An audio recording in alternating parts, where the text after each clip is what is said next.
So, do you find yourself having a repetitive experience of people just overstepping the mark, saying they're going to do one thing and then doing something else, not respecting your agreements that you've made with them, whether they are in person or by email or and even in a contract? At the same time, do you find yourself getting tension and pressure, even anxiety, in the upper part of your chest and your shoulders, and feeling defensive at times, or sensitive, even triggered, even before an interaction has happened? If that's you, then this video may well really help you understand that experience and break through it. So, in holistic terms, the experience of boundaries and principles starts at the level of the clavicle, so just underneath the throat chakra and before the heart chakra, if you're looking at energy moving down through the body, and then radiates outwards into your environment. Okay, so if you are having an issue with boundaries and principles, you'll probably find yourself having symptoms in this area, both in terms of your posture, in terms of even breathing, and in terms of how you communicate with others. Okay, and part of the issue is that you're carrying a certain amount of history about the fact that people have overstepped the mark before and you haven't said anything. Like, you know that experience where you have a first date and your date does something that you definitely don't want them to do, and you don't say anything about it. You either never have a date with them again, or you put up with it until 6 months into your relationship, and then it causes a massive, huge argument. And they go, well, I didn't know I did anything wrong.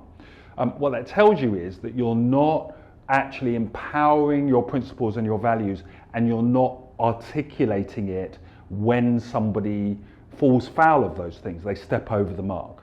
Okay. Now, in the last part of the video, I'm going to tell you about what to do when you discover that you are not powerfully creating principles and boundaries.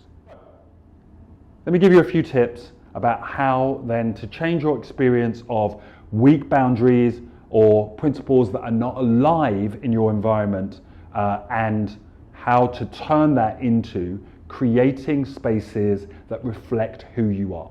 Okay, so first thing is, be aware of this part of your body from a postural point of view when you are interacting with people, especially in negotiations, when you are saying what doesn't work for you or how you'd like it to be.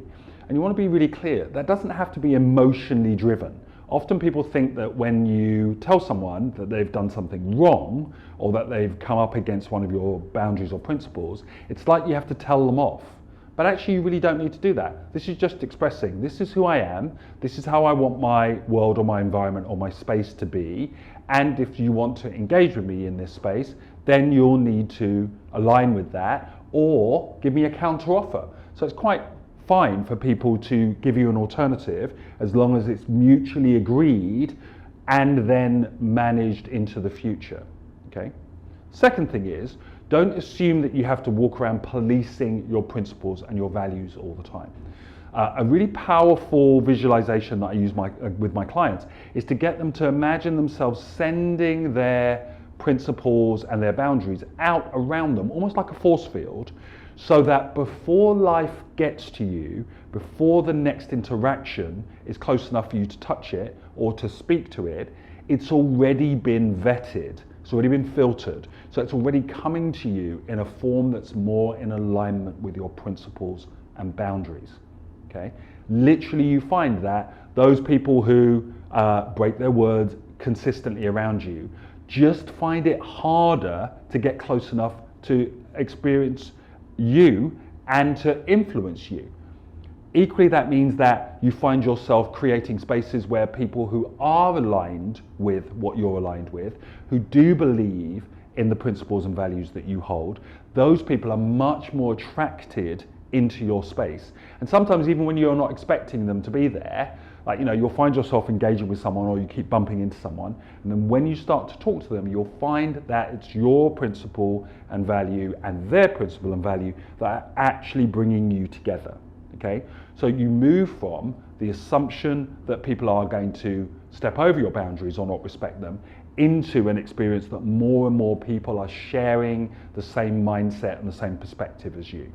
Okay, Another thing you can look at with regards to principles and values is not just the result you would expect if your values and principles are actually alive and active in your world, but how life could surprise you by bringing results that you weren't expecting. So for example, if one of your principles is generosity, don't assume that means that you're going to have to be generous all the time before things come to you. What if life could just completely put on your lap the very thing that you're looking for? No strings attached. So you have to start to let yourself think outside of the box of your normal beliefs and creativity, but still inside of the boundaries of your principles and values. Okay? Let the universe surprise you, even though it's inside of what you've asked for. Send this out into your life. Let me know what comes back. And equally notice how this part of your body really starts to feel. Are you walking more proudly? Are you breathing more naturally? Are you even able to be in conflict, like when someone's disagreeing with you, and just stand for your principle and value because it's who you are, and the consequences then align with you in a particular way? I'd love to hear about your results.